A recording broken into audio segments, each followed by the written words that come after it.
ओम शांति। आज 2 अक्टूबर 2023 बाबा की मधुर महावाक्य। प्रातः मुरली। ओम शांति। बाप दादा मधुबन। बोले बाबा, मीठे बच्चे, नई दुनिया के लिए बाप तुम्हें सब नई बातें सुनाते हैं, नई मत देते हैं, इसलिए उनकी गतमत न्यारी गाई जाती है। प्रश्न है, रहमदिल बाप सभी बच्चों को किस बात में सावधान कर ऊंच तकदीर बना देते हैं? उत्तर, बाबा कहते हैं, बच्चे, ऊंच तकदीर बनानी है तो सर्विस करो। अगर खाया और सोया, सर्विस नहीं की तो ऊंची तकदीर नहीं बना सकेंगे। सर्विस में बगैर खाना हराम है, इसलिए बाबा सावधान करते सारा मदार पढ़ाई पर है। तुम ब्राह्मणों को पढ़ना और पढ़ाना है, सच्ची गीता सुनानी है। बाप को रहम पड़ता है, इसलिए हर बात की रोशनी देते रहते हैं। गीत है, जिस दिन से मिले हम तुम, नया दिन लागे रे। ओम शांति। रूहानी बाप समझाते हैं, जब बच्चों को बेहद का बाप मिलता है तो हर एक बात नई सुनाते हैं, क्योंकि यह बाप नई दुनिया स्थापन करने वाला है। मनुष्य तो ऐसी नई बातें सुना न सके। बाप, जिसको हेवन गॉड फादर कहा जाता है, वह बेहद का बाप स्वर्ग की स्थापना करने वाला है, नरक की स्थापना करने वाला है। रावण 5 विकार स्त्री में, 5 विकार पुरुष में वह हो गई रावण संप्रदाय। तो यह नई बात सुनाई ना। स्वर्ग बनाने वाला है परमपिता परमात्मा, जिसको राम कहते हैं। नरक बनाने वाला है रावण, जिसको चित्र बनाकर वर्ष वर्ष जलाते हैं। एक बार जल गया तो फिर उनका एफिजी देखने में थोड़ी आएगा। वह आत्मा जाकर दूसरा शरीर लेती है, फीचर्स आदि बदल जाते हैं। यह तो रावण के वही फीचर्स वर्ष वर्ष बनाते और जलाते हैं। वास्तव में जैसे निराकार शिव बाबा का कोई फीचर्स नहीं, वैसे रावण का भी कोई फीचर्स नहीं। यह रावण तो बेकार हैं। बाप यह समझाते हैं, निराकार भक्ति मार्ग में क्या चाहते हैं? मनुष्य भक्ति मार्ग में क्या चाहते हैं? भगवान आते ही हैं भक्ति का फल देने व रक्षा करने, क्योंकि भक्ति में दुख बहुत है, सुख है अल्पकाल क्षण भंगुर। भारतवासियों का बिल्कुल दुखी जीवन है। कोई का बच्चा मरा, कोई का देवाला निकला, जीवन तो दुखी रहता है ना। बाप कहते हैं, मैं आता हूँ सभी का जीवन सुखी बनाने। बाप आकर नई बात बताते हैं, कहते हैं, मैं आया हूँ स्वर्ग की स्थापना करने, वहां तुम बेकार में नहीं जाएंगे। वह है निर्विकारी राज्य, यह है विकारी राज्य। अगर तुमको स्वर्ग का राज्य चाहिए तो वह बाप ही स्थापन करते हैं। नरक का राज्य रावण स्थापन करते हैं। तो बाप पूछते हैं, तुम स्वर्ग में चलेंगे, बैकुंठ की महारानी महाराजा विश्व के मालिक बनेंगे। यह कोई वेद शास्त्र आदि की बात नहीं। बाप ऐसे नहीं कहते हैं कि राम राम कहो, वह दर दर धक्के खाओ, मंदिरों तीर्थों आदि में जाओ, व गीता भागवत आदि बैठकर पढ़ो। नहीं, सतयुग में तो शास्त्र होते नहीं हैं। तुम भले कितने भी वेद शास्त्र आदि पढ़ो, यज्ञ जप दान पुण्य आदि करो, यह है ही धक्के खाना। इनसे प्राप्ति कुछ भी नहीं। भक्ति मार्ग में कोई एम ऑब्जेक्ट नहीं है। मैं तुमको स्वर्ग का मालिक बनाने आया हूँ। इस समय सब नरकवासी हैं। अगर कोई को कहो तुम नरकवासी हो तो बिगड़ेंगे। वास्तव में यह जानते हो, नरक कलयुग और स्वर्ग सतयुग को कहा जाता है। बाप बैकुंठ की बादशाही ले आए हैं। कहते हैं, स्वर्ग का मालिक बनना है तो पवित्र जरूर बनना पड़े। मूल बात सारी पवित्रता की है। कई मनुष्य कहते हैं, हम पवित्रता में पवित्र तो कभी नहीं रह सकते हैं। अरे, तुमको पावन बनाते हैं। स्वर्ग में चलने लिए पहले वापस शांति धाम में जाकर फिर स्वर्ग में आना है। सभी धर्म वालों को कहते हैं, देह को छोड़ अशरीरी बनकर जाना है।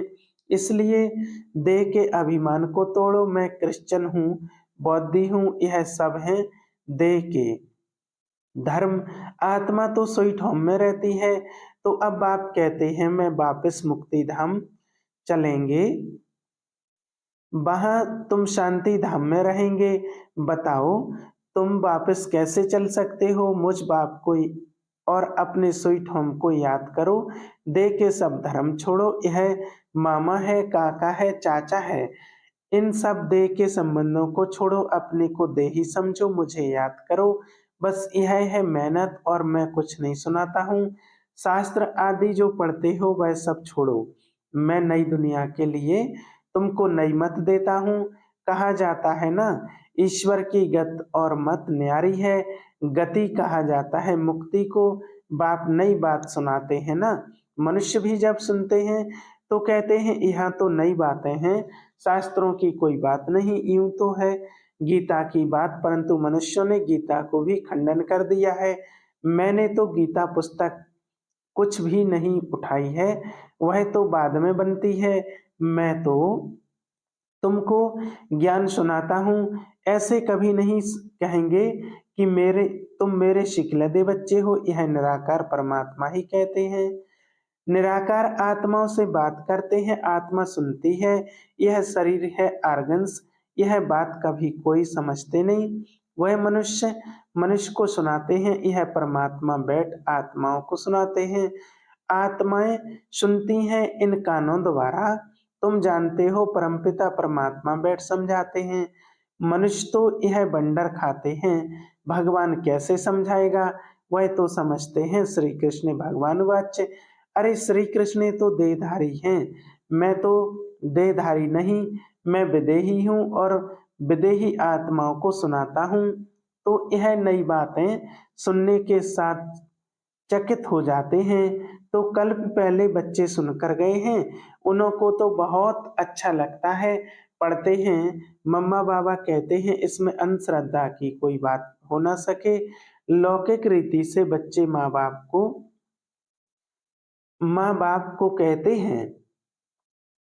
हाँ, अभी तुम उन लौकिक माँ बाप की याद छोड़ो, पारलौकिक माता पिता को याद करो। पारलौकिक माता पिता को याद करो। यह पारलौकिक माँ बाप तुम्हें अमृत की लेन देन सिखलाने वाले हैं। कहते हैं बच्चे अब विष की लेन देन छोड़ो, मैं तुमको जो शिक्षा देता हूँ वह एक दो को दो। मैं तुम दो तो तुम स्वर्ग के मालिक बन जाएंगे। थोड़ा सुनेंगे तो भी स्वर्ग में आ जाएंगे, परंतु औरों को आप समान नहीं बना सकेंगे तो दास दासी जाकर बनेंगे। दास दासियों में भी नंबरवार होते हैं। बच्चों को संभालने वाले दास दासियां जरूर अच्छे मर्तबे वाले होंगे। यहाँ रहते हुए भी अगर पढ़ते नहीं हैं तो दास दासी बन पड़ते हैं। प्रजा में भी नंबरवार होते हैं। जो अच्छी रीति पढ़ते हैं वह इतना ऊंच पद पाते हैं। प्रजा में साहूकारों के भी दास दासी होंगे। हर एक को अपनी शक्ल देखनी है, हम क्या बनने लायक हैं। बाबा से अगर कोई पूछे तो बाबा झट बता देंगे। बाबा तो सब कुछ जानते हैं और सिद्ध कर बतलाते हैं कि इस कारण तुम यह बनेंगे। भल सरेंडर किया है उसका भी हिसाब किताब है। सरेंडर किया है परंतु कुछ सर्विस नहीं करते हैं, सिर्फ खाते पीते रहते हैं। तो जो दिया वह खाकर खत्म कर देते हैं। दिया सो खाया, सर्विस नहीं की तो थर्ड क्लास दास दासी जाकर बनेंगे। हाँ, सर्विस करते हैं तो खाते हैं तो ठीक है, धंधा कुछ नहीं करते तो खा खा कर खत्म कर देते हैं, फिर और भी बोझा चढ़ जाता है। यहाँ रहते हैं जो दिया सो खाया। जो भल नहीं देते हैं परंतु सर्विस बहुत करते हैं तो वह ऊंच पद पा लेते हैं। मम्मा ने धन कुछ नहीं दिया परंतु पद ऊंच बहुत ऊंच पाते हैं, क्योंकि बाबा की रूहानी सर्विस करते हैं। हिसाब है ना, कईयों को नशा रहता है, हमने तो सब कुछ दिया, सरेंडर हुए हैं परंतु खाते भी तो है ना। बाबा मिसाल तो सब बताते हैं। सर्विस नहीं की, खाया और खल्लास किया। कहते हैं ना, जिन सोया तिन खोया। 8 घंटा सर्विस करने बगैर खाना हराम है। खाते रहेंगे तो जमा कुछ नहीं होगा, फिर सर्विस करनी पड़ेगी। बाप को तो सब बतलाना पड़ता है ना। जो कोई ऐसे नहीं कहे कि हमको बतलाया क्यों नहीं। बाबा ने सब कुछ दिया और फिर सर्विस भी करते रहते हैं तो ऊंच पद भी है। सरेंडर हुए और बैठ खाया, सर्विस नहीं की तो क्या बनेगा। श्रीमत पर चलते नहीं है, बाबा खास समझा रहे हैं। ऐसे नहीं कि पिछाड़ी को कहें कि हमारा पद ऐसा क्यों हुआ। तो बाप समझाते हैं सर्विस ना करना, मुफ्त में खाना, उसका नतीजा कल्प कल्पांतर का यह हो जाएगा। इसलिए बाबा सावधान करते हैं, समझना चाहिए कल्प कल्पांतर के लिए हमारा पद भ्रष्ट हो जाएगा। बाबा को रहम पड़ता है, इसलिए हर बात की रोशनी देते हैं। सर्विस नहीं करेंगे तो ऊंच पद नहीं पा सकेंगे। जो गृहस्थ व्यवहार में रहते सर्विस करते हैं उनका पद बहुत ऊंच है। सारा मदार पढ़ाई और पढ़ाने पर है। तुम ब्राह्मण हो, तुमको सच्ची गीता सुनानी है। वह तो कक्ष में कुरम उठाते हैं। तुम्हारा कक्ष है कुछ नहीं, तुम्हारा कक्ष में कुछ नहीं। तुम हो सच्चे ब्राह्मण, तुमको सच बत सुनाना है, सच्ची प्राप्ति करानी है। और सबने घाटा ही दिलाया है, इसलिए लिखा जाता है वह सब झूठ है। बाबा सच सुनाकर सचखंड का मालिक बनाते हैं। यह तो समझने की बात है, विश्व का मालिक बनना है कम बात है क्या। सेंसिबल बच्चे जो होंगे वह तो प्लान बनाते रहते हैं, हम सोने की ईंटों को ऐसे ऐसे मकान बनाएंगे, यह करेंगे। साहूकार का बच्चा जैसे बड़ा होता जाएगा तो उनके ख्यालात चलेंगे, हम ऐसे करेंगे, यह बनाएंगे। तुम भी भविष्य में प्रिंस बनते हो तो शौक होना चाहिए ना, सुख होगा ना। हम ऐसे ऐसे महल बनाएंगे जो और कोई का नहीं होगा, यह ख्यालात उनके चलेंगे जो अच्छी रीति पढ़कर पढ़ाते हैं। बादशाही तो होगी ना, तो बुद्धि में यह ख्यालात चलनी चाहिए। हम कितने नंबर से पास होंगे, बड़ा भारी स्कूल है, इसमें लाखों करोड़ों पढ़ेंगे, ढेर आएंगे, यह सब बातें बाप ही बैठ समझाते हैं। भगवान एक है, उनको ही माता पिता कहते हैं, वह आकर एडॉप्ट करते हैं। कितनी गोह बातें हैं। यह नया स्कूल है, नया पढ़ाने वाला है, कितना अच्छी रीति समझाते हैं। झोली उनकी भरेगी जो लायक होंगे, बाप को याद करेंगे। माँ बाप को कभी कोई भूलता नहीं है, फिर संगम युगी बच्चे बाप को भूल कैसे सकते हैं। अच्छा, दुनिया धम्मचक्र में है और तुम बच्चे चुप हो, चुप में है शांति, शांति में है सुख। तुम जानते हो मुक्ति के बाद फिर है जीवन मुक्ति। तुम बच्चों को सिर्फ दो अक्षर याद हैं, अल्फ अल्लाह और बे बादशाही। सिर्फ एक अल्फ को याद करने से बादशाही मिल गई, बाकी क्या बचा, बाकी रही छाछ। अल्फ मिला गोया मक्खन मिला, बाकी सब है छाछ। ऐसे है ना, हम चुप रहते हैं, जानते हैं चुप रहकर हम श्रीमत पर चलते हैं, परंतु बंडर है कि बच्चे अल्प को भी पूरा याद नहीं करते, भूल जाते हैं। माया तूफान लाती है। बाप भी कहते हैं मन मना भव मध्याजी भव, गीता में अक्षर है। तो तुमको गीता वालों से अर्थ पूछना चाहिए कि मन मना भव मध्याजी भव का अर्थ क्या है। बाप कहते हैं मुझे याद करो तो मैं तुमको